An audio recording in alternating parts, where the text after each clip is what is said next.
10th class. बेटे आज हम थर्ड पोएम करने लगे हैं। पोएम का नाम है बेटा a ballad of sir Pratap Singh.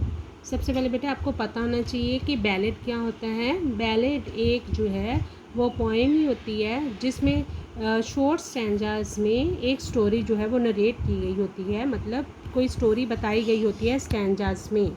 Sir Pratap Singh के बारे में ये है बैलेड। ठीक है बेटा। इसमें पोएम में क्या बताया गया है, the present poem exposes and attacks the training of the caste system in India. ये आक्रमण करती है, ट्रेनिंग मतलब होता है डिक्टेटरशिप, कि कास्ट सिस्टम का जो समाज में फैला हुआ था उस पर प्रहार करती है ये poem. And asserts that a man's caste is determined not by his birth, और इस बात पर विश्वास दिलाती है कि एक आदमी की जो कास्ट है वो उसके बर्थ से नहीं मतलब उसे निश्चित किया जा सकता, बट बाय हिज एक्शंस, बल्कि वो उसके कार्यों से निश्चित होती है। मैन ऑफ नोबल हार्ट, एक आदमी जिसका दिल बहुत अच्छा है, इरिस्पेक्टिव ऑफ देयर बर्थ, अपने जन्म से चाहे वो किसी भी बिलोंग टू वन कास्ट, किसी भी कास्ट से संबंध रखता हो, बिलोंग मतलब संबंध रखना, जुड़ा हुआ होना। A true soldier is related to all the soldiers of the world, एक जो सच्चा सिपाही है वो संसार के सभी सिपाहियों से जुड़ा होता है। He shares a common bond of valour, कर्ज and brotherhood with all the soldier, और वो एक उन सबके बीच एक कॉमन चीज़ होती है जिससे वो बंधा होता है।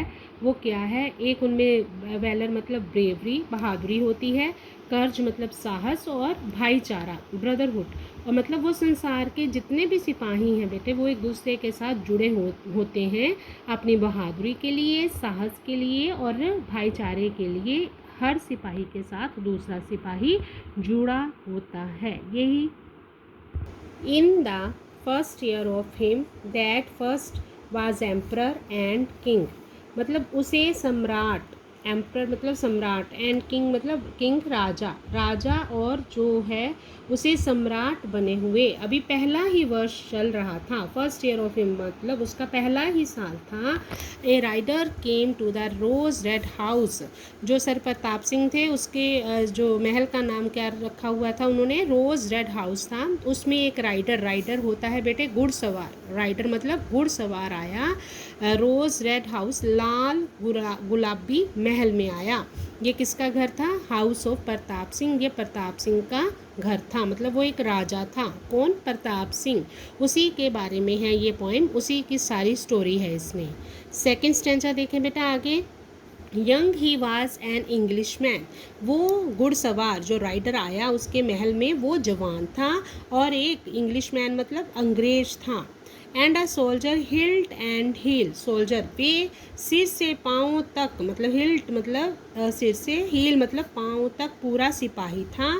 And he stuck fire in Pratap's heart, और उसे देखकर जो प्रताप सिंह था उसके दिल में ऐसी फायर मतलब आग लगी या आग उठी, जैसे कैसे, as the steel strikes on steel, जब फौलाद के साथ फौलाद टकराया जाता है तब उसमें से जो आग निकलती है, ठीक उसी तरह से जो प्रताप सिंह था जब उस राइडर से मिला, जब उस सिपाही से मिला जो कि एक अंग्रेज था, उसके दिल में भी ऐसी ही आग उठी।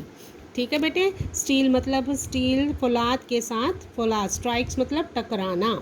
थर्ड पैरा देखें बेटा, स्टैंजा देखें third. Beneath the morning stars they road, beneath होता है बेटे नीचे, जब वो मतलब प्रातःकाल, मॉर्निंग मतलब सुबह, सुबह जब वो तारों की छांव के नीचे इकट्ठे क्या करते थे, घुड़सवारी, रोड मतलब घुड़सवारी किया करते थे। बीनीथ द इवनिंग सन, और शाम को भी, इवनिंग शाम को, सन मतलब जब सूर्य डूबने का समय होता तब भी वो इकट्ठे ही घुड़सवारी किया करते थे। And their blood sang to them as they rode, जब वो घुड़सवारी कर रहे होते तो उन्हें अपने खून में से यही संगीत सुनाई देता। कौन सा संगीत, ब्लड मतलब खून में से संगीत, गीत सुनाई देता। That all good wars are won, कि जो भले कामों के लिए लड़ी जाती हैं लड़ाइयाँ वो एक जैसी ही होती हैं। गुड वार्स मतलब अच्छी लड़ाइयाँ, जो अच्छे कामों के लिए लड़ी जाती हैं वो सेम होती हैं। ठीक है बेटे, थर्ड स्टैंजा। नेक्स्ट देखें fourth stanza. They told their tales of the love of women, वे एक दूसरे को अपने प्यार की जो टेल्स मतलब स्टोरीज़ कहानियाँ सुनाते। ये tales of east and west, वो किसकी कहानियाँ सुनाते? पूरब के देश की, पश्चिम के देश की। ईस्ट मतलब पूरब, वेस्ट मतलब पश्चिम। टेल्स मतलब कहानियाँ सुनाते। But their blood sang that of all their loves, परंतु बट मतलब परंतु उनके खून में से यही संगीत में आवाज़ें आती, मतलब यही आवाज़ें आती। They loved a soldier best, कि वे सबसे अधिक एक सैनिक से ही प्यार करते हैं।